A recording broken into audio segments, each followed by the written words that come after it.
Byron Donalds exposed the cost of open borders. Take a look. They did not want the press to see the pictures of kids in cages. He then turned to sanctuary mayors, asking how much their cities spent on illegal immigrants. And to everyone's shock, none of them had a real answer. We don't ask about immigration status and delivering city You don't services, ask so about we how don't much have money that the city number. of Boston has spent on illegal immigration. We Are you don't out of your distinguish mind? between- And today, we're covering it all. So here we go. I remember we had a group of this committee that went down to the El Paso section of the border. This was back in February, March of 2021. And during that time period, we were at one of the holding centers, and there were these buses that were coming to the detention facility, and they were picking up 30 kids, 50 kids at random, walking out of the facility. And when I went over to question the bus driver that was transporting these kids, border agents told me, as a member of Congress, that you're not allowed to question the bus driver. And I was told that this bus of children was leaving El Paso and going to San Diego. And so what was occurring under the Biden administration is that they were busing unaccompanied minors all across the United States for one reason and one reason only. And that was because they did not want the press to see the pictures of kids in cages. They did not want to see our borders being overrun. They wanted to disperse that problem all through the United States. What Byron described was a regular occurrence under the Biden administration. And when it comes to unaccompanied minors who entered the country illegally, their numbers are astronomical. A DHS Inspector General report released in March of last year found that, quote, from fiscal year 2019 to 2023, ICE transferred more than 448,000 unaccompanied minors to HHS. And around 7% of their address fields were left blank just because they rushed through the process since the situation was getting overwhelming at the border. In other words, the government couldn't locate them later on. For all the virtue signaling from Democrats about having a more humane immigration system, in practice, they did the exact opposite. There's also the financial aspect of it, since all of this carries a cost to taxpayers. And Byron directed that question to sanctuary mayors. How much has the city of Chicago spent on illegal immigration? If you're referring to the 2022 up to 2024 of the buses coming from Texas, roughly the same percentage of the state of Texas, about 1% of our overall budget. What is that? Because we don't have the city's budget in front of me. Numbers. It's 1%, and if you want the actual calculation, we can make sure someone... You're the mayor. You don't have the math in front of you? It's 1% of the overall budget over the last 4 years. That's why you're a failing mayor. And if you don't have a hard number, you're not running your city well. Mayor Wu, in the city of Boston, how much did you spend?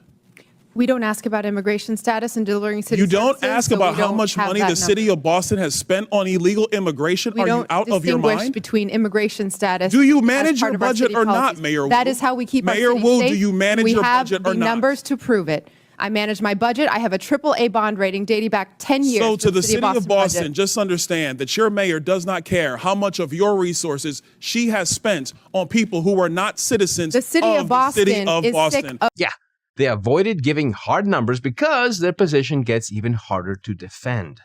You see, for Chicago, since August 2022, the city has spent around $640 million on migrant aid, with part of that bill covered by federal funds.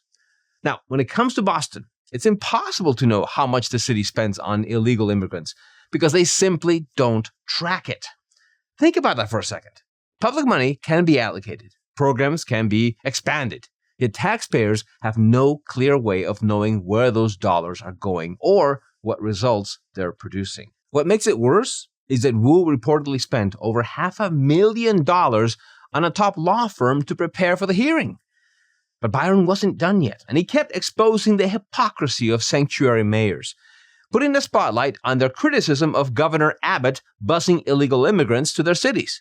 Before we play that, we have a quick word from today's sponsor. Now, a few weeks ago, we covered Saga Metals, trading as SAGMF in the US and Saga in Canada, a company that has become a regular feature on our channel. But we're revisiting this story sooner than expected, because in a very short time, it looks like they've hit another home run. In less than 6 months, they've changed the scale of the company, less than 48 hours ago, Saga announced a 100% drill success rate across all 57 drill holes, achieving it ahead of schedule. And that is only part of the story. See, Saga also brought in $10 million through a financing round focused entirely on drilling, adding major capital to an already aggressive program. They strengthened their position further with a titanium acquisition secured from under Rio Tinto, a global mining giant worth over $100 billion in the same district as the largest titanium mine on the planet.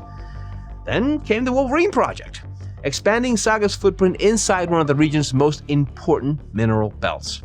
So why is all this happening fast? Simple. Titanium and critical minerals have become national priorities. Between Project Vault, executive orders, and billions in government support, Washington is aggressively pushing to secure domestic supply chains. Even the State Department is now coordinating with 55 foreign ministers on a critical mineral strategy. Saga is positioning itself directly where policy, capital, and defense demands are moving. So far, they've over-delivered in the first half of 2026. So, if you want to learn more about the story, check out the link in the description. Now back to the video. Mayor Johnston of Denver, you lamented earlier that there were 10 to 11 buses coming per day to your city. Did you ever talk to Joe Biden about why this was happening to your community? Thank you, Congressman. I both reached out to Governor Abbott from Texas. He didn't respond, and I did. Why would you reach out to Governor Abbott of Texas when it is Joe Biden, the former commander-in-chief, that opened up our borders? Why didn't you talk to him? Well, our buses directly were being sent from Governor Abbott in Texas, so that was why we reached out to say we're happy to collaborate on a coordinated entry system. We understand no one state or no one city should bear the entire brunt of this, but let's collaborate. But I did. So I'm glad you said that, because that brings me to my next point. You four could hide behind the realities of illegal immigration on border towns all through our country and on cities and states who did not want to see illegal immigration, but did not have the political representation to go to the White House. And only when it showed up on your doorstep did you get upset. Okay, honestly, this was a pretty brilliant move by Governor Abbott, because the second he started busing migrants to Democrat-led cities, a lot of them suddenly discovered just how difficult the situation had become. And the way he did it mirrored exactly what border communities had been dealing with for a long time. Large numbers of people arriving with local resources struggling to keep up. It forced Democrats in places far from the border to confront realities they had mostly been able to ignore. Of course, that didn't stop their leadership in D.C. from carrying on as if nothing had changed at all. Byron then moved to questioning Cato's stance on illegal immigration, highlighting their shift from core libertarian values. Mr. Bear, I have a question for you, because I understand Cato's perspective when it comes to illegal immigration. I understand that the Cato Institute for a long time has had a standard of actually having open immigration into the United States. Generally speaking, I don't want to get into specifics. We support legal immigration. We want immigration to be legal. Let me ask you this question, because one of the great libertarians of the modern era, Milton Friedman, famously said, you can either have open borders or a welfare state, but you have to choose. Mr. Beer, what do you choose?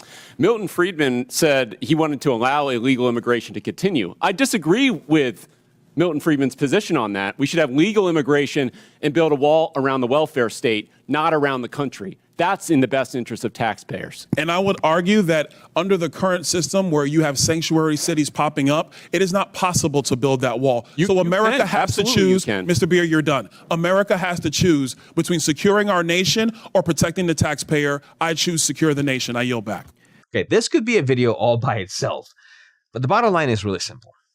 In recent years, Cato has pushed for loosening restrictions on legal immigration, which, in a sense, can indirectly encourage more illegal entries.